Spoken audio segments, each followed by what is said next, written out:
This episode is brought to you by Tekto Gear, TEKTOGEAR.com, a Portland, Maine-based tactical knife company. The knives are created by the CNC process to provide the best precision, functionality, and beauty. The Tekto Gear knives won't cost a half month's rent either. Today, Tekto Gear is giving 15% off the entire purchase. Go to TEKTOGEAR.com. Use the discount code STRIPES. That's STRIPES. Go to tektogear.com and use discount code STRIPES and save 15% off your entire purchase. And welcome to another Fast Take. I'm Rod Rodriguez. I'm Jack Murphy. And the last episode that we did, and it wasn't necessarily part of the focus on Russia that we've done in the last couple of episodes. It was more, we were trying to really talk about the world economy in terms of what's happening with cryptocurrency, but everything seems tied right now to the Russia-Ukraine crisis. The world economy, the food, oil, electricity, everything is being affected by this war. Jack, Jack, you got a chance to talk with Nick Trickett. Tell me a little bit about what your biggest takeaway was in this conversation. And just as a reminder to our listeners, Nick is a commodities analyst, a Russian commodities analyst. Jack, what was your big takeaway? I think some of the big things is just how dire a situation the Russian economy really is in. And Nick pointed out it takes a while for the sanctions and some of the other effects, the reverberations of the war to be felt in the Russian economy. It doesn't happen overnight. But for instance, him pointing out how some of these oil wells, Russian oil wells shutting down, they may never reopen. This may be I don't want to use the term existential, but it's a catastrophic event for the Russian economy that they're never really able to recover from.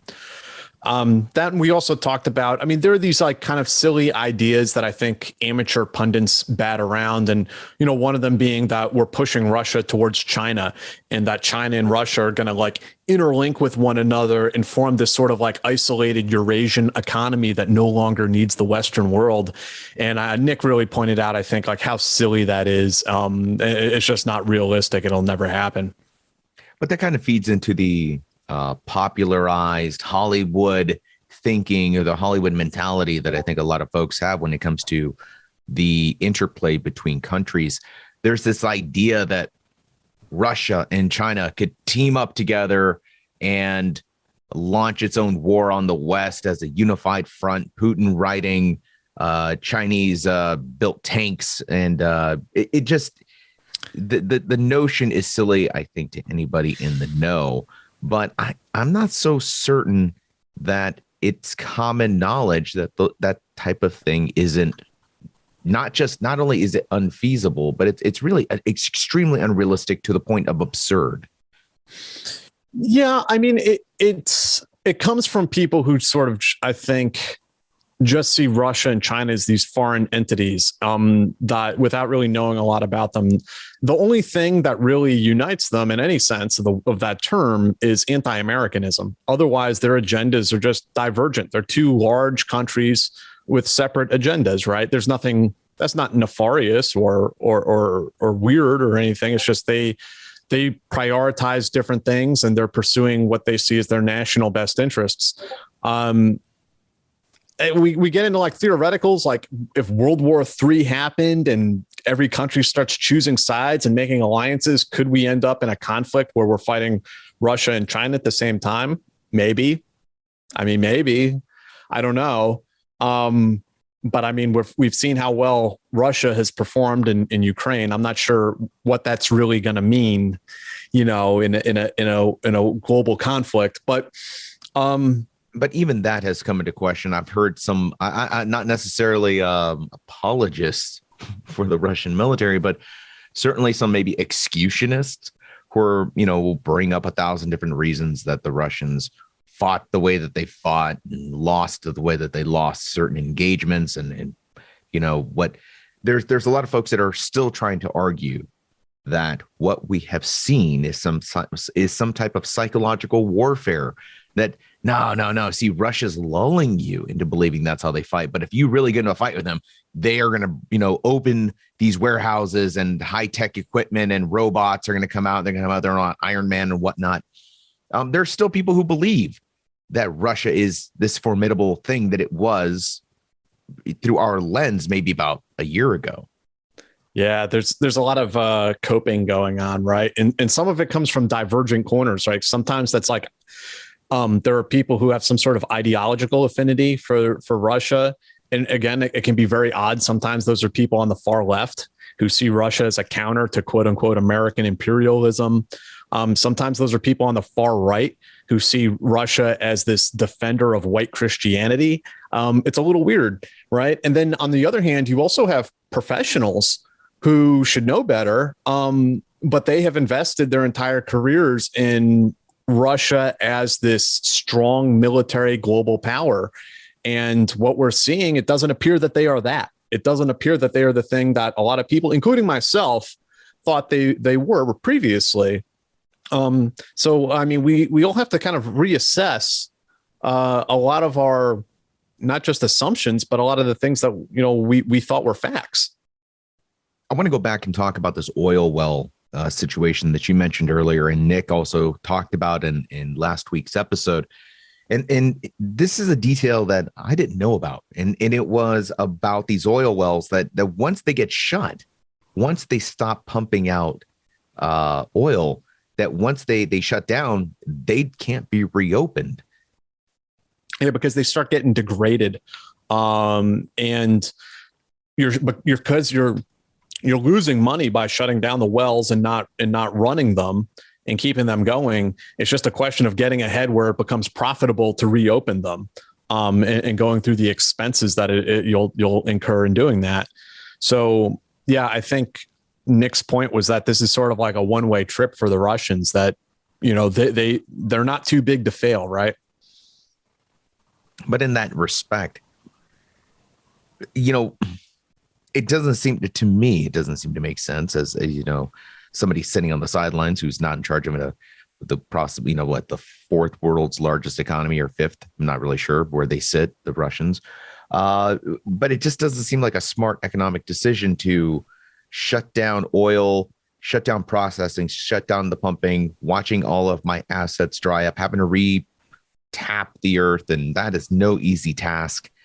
We're talking about, drilling through, I think you were talking about in the last episode, drilling through permafrost and ice and God knows what else. I'm very interested in seeing if this gambit that Russia is playing pays off. Just recently, they mentioned they were shutting the taps to the oil tap to Poland, I believe. Yeah. And I mean, shutting down the oil taps to Poland, Germany, Bulgaria, etc. I mean, there's a real question there of like, who does that hurt more? Does that hurt those countries, or does it hurt Russia more? Because those oil pipelines to Europe, that's one of the last sources of revenue they have that hasn't been sanctioned, right? So it's like it's one of the few ways they have to actually make money. So it's definitely cutting your nose off to spite your face, right? I was very interested in how Nick described the way the sanctions work. I think a lot of people believe the sanctions are instant. The minute the president says we are imposing sanctions, that immediate things happen. The countries collapse. There's, famine and riots in the streets. But when we're talking about the economic sanctions against Russia, Nick mentioned that these were slow burn concepts. These are things that the consequences aren't going to really manifest themselves for quite some time. The one that worried me the most was food.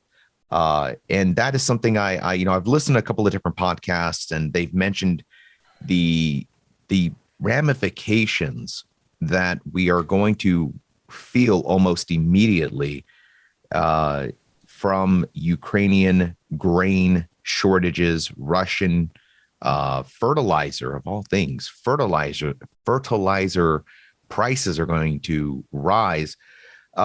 I was just listening to a podcast. I want to say it was from CSIS. I don't want to quote who it was, but what I thought was interesting was they mentioned the fact that the world, not just any individual country, but that the world lives on a 90-day food cycle.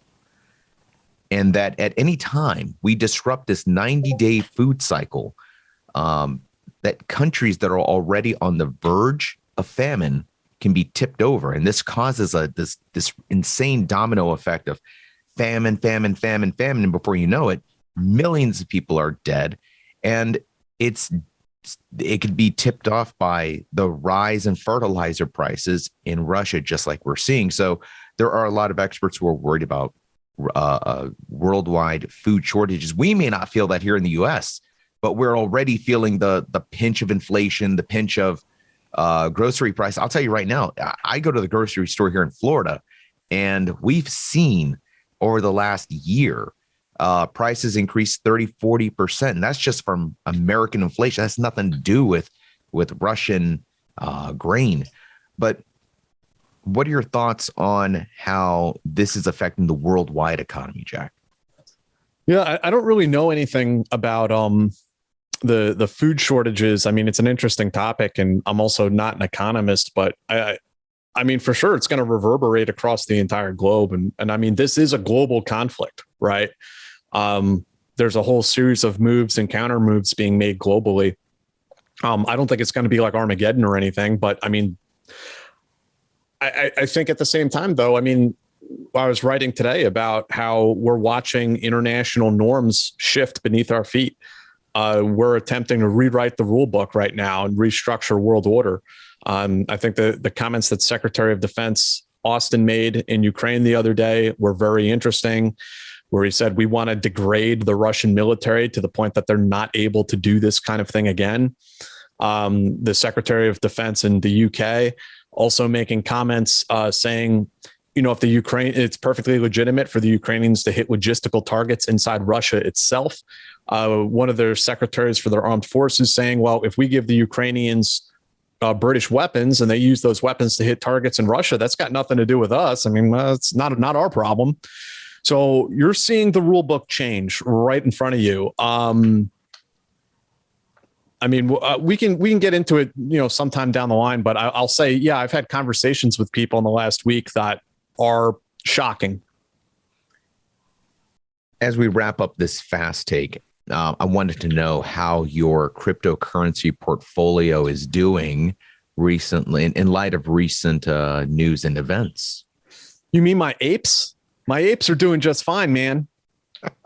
Bought this little guy the other day. Got your Dogecoin. You got your Dogecoin. You've got your Bitcoin and Ethereum. I know you're a big skeptic of this stuff, Jack. Yeah. But AMC to the moon. To the moon. You got to go check out Jack's article on the stonks, especially how it affected one veteran. Yeah.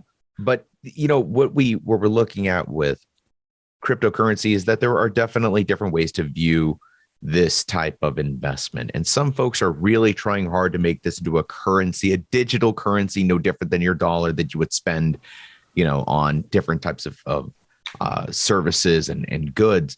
The problem is that cryptocurrency is also an investment tool, very similar to a stock. Mm-hmm. And something we've talked about in the past is, unlike money, you don't go and sell, you don't purchase movie tickets with Apple stock. That right. would be insane. You also have this issue where if you wanted to use it with Bitcoin fluctuates throughout the day. If you accepted payment, $2 of Bitcoin could be worth $1.50 by 3 o'clock, $2.50 by 7, and 60 cents by tomorrow morning. It's too fluctuating. But Russia accounted for 12%, I think, or a large percent of the world's transactions. Are you at all concerned about cryptocurrency and how this war is affecting the crypto market, which has a surprising amount of weight in the what has been considered a traditional market?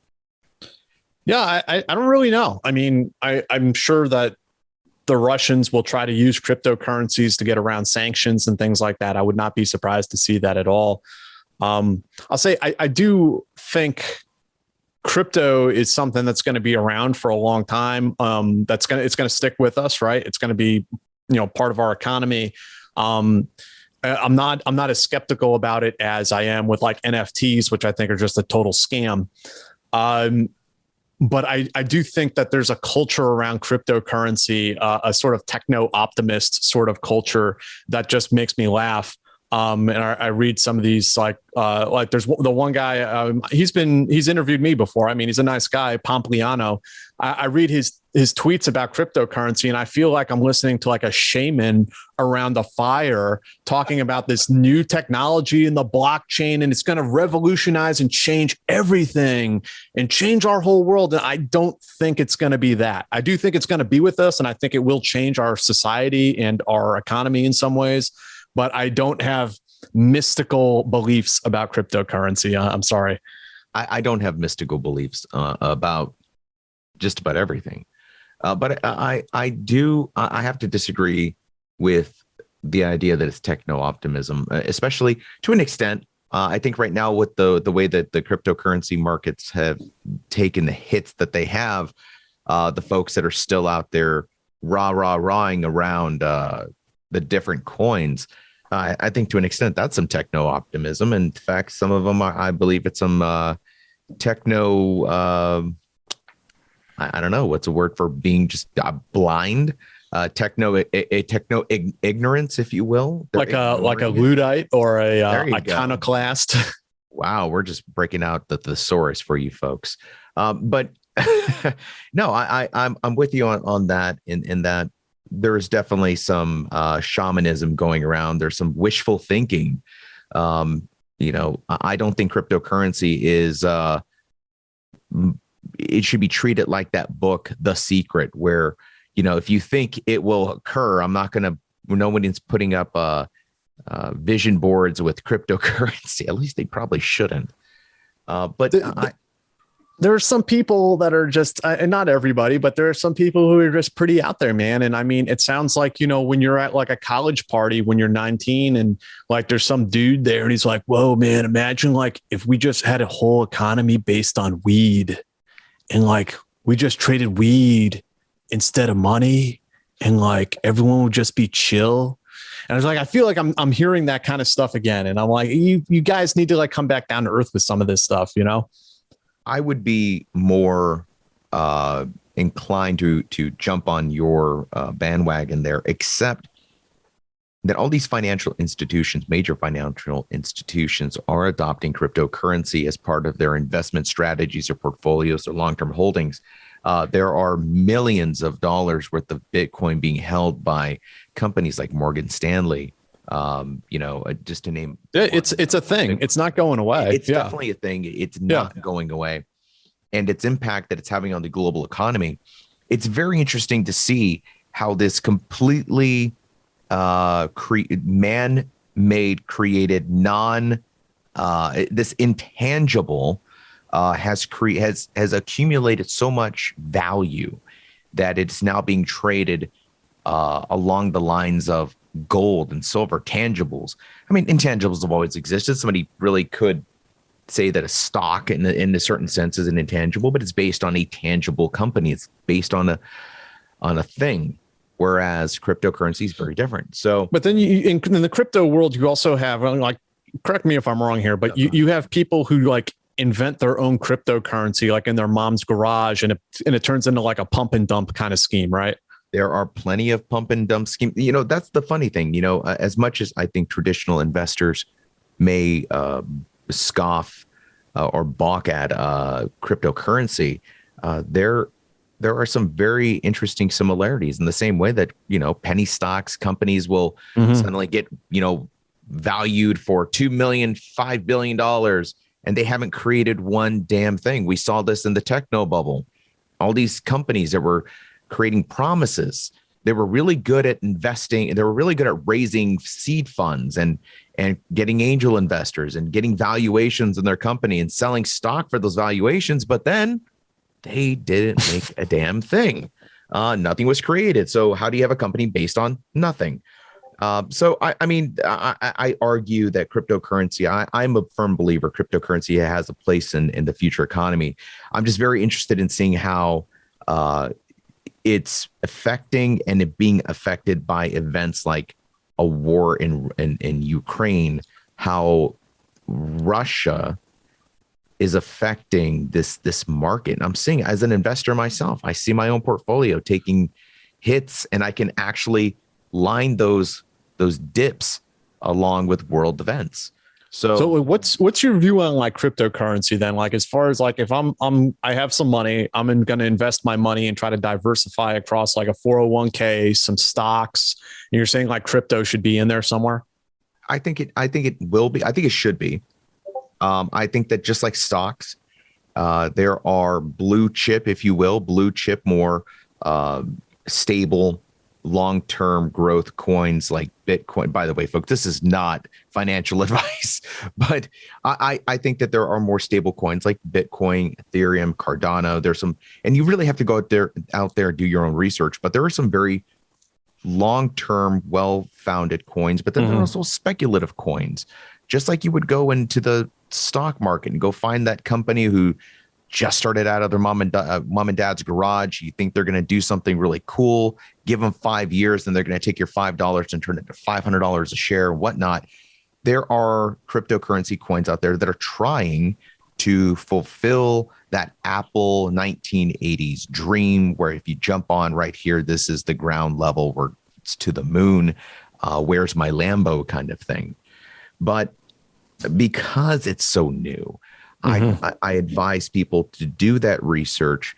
And, if it's a coin that you can understand and has utility, I say buy a little bit, put it somewhere, save it. But if you're trying to get rich off of stocks, you're going to really have a hard time with cryptocurrency.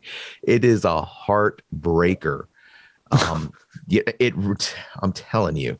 You can be up, 400% 1 month, and 6 months later, you're looking at a fraction of your original investment. And then you've got people telling you, just hold on, Jack, hold on. I don't sell. Just this is the hard times.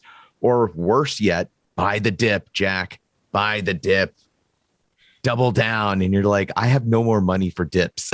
Like, you have all my dip money and it's still dipping. When does it stop? But just blame Putin, folks. Just if you lose money in cryptocurrency, just blame an entire country and its leadership. We have no problem doing that here in the States.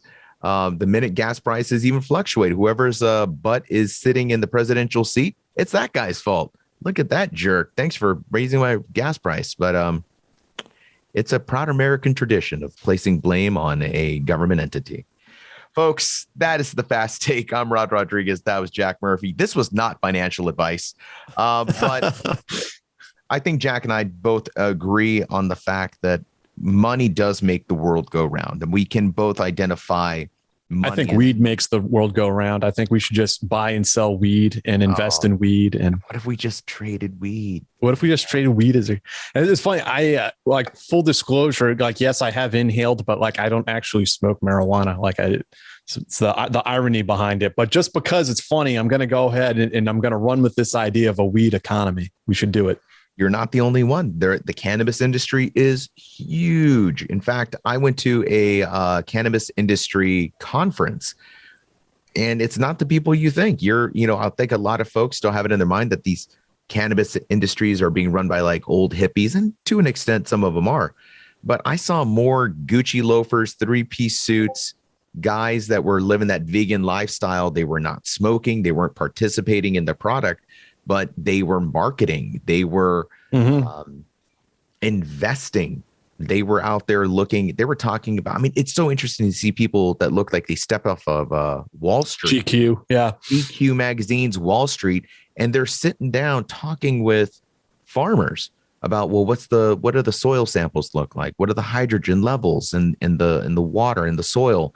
What is this year's crop going to look like? What is the potency? And I'm like, what is happening right here? So it just goes to show the man will always put his head into the room and ruin a good thing. But I think that, when it comes to war, money is the fuel of every war that you're ever going to see. The Russian economy is going to take a big hit. It's taking hits right now because of a war that it's having with another country. Our country itself has gone through economic ups and downs, 20 years of war. And some might argue war is good for the economy. Again, I'm not an economist. Neither is Jack. We can only speculate. We can only sit here and armchair our way through American economics and its ties to war. But I agree with Jack. Let's just all enjoy the fruits of our techno enthusiasm as we meld weed and cryptocurrency together. Techno weed. That's the wave of the future, folks. We retreat into our virtual reality gaming cube and you never see us again. That's my new cryptocurrency. I'm going to create that today. I'll be releasing techno weed.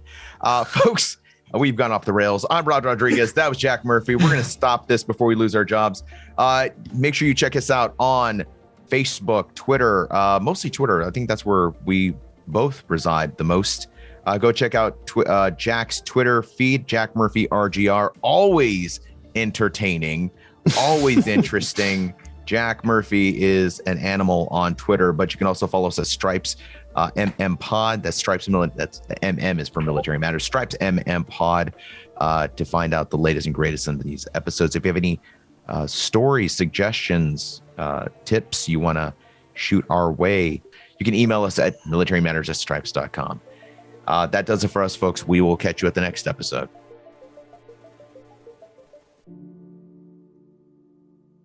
This episode is brought to you by Tektogear, TEKTOGEAR.com, a Portland, Maine-based tactical knife company.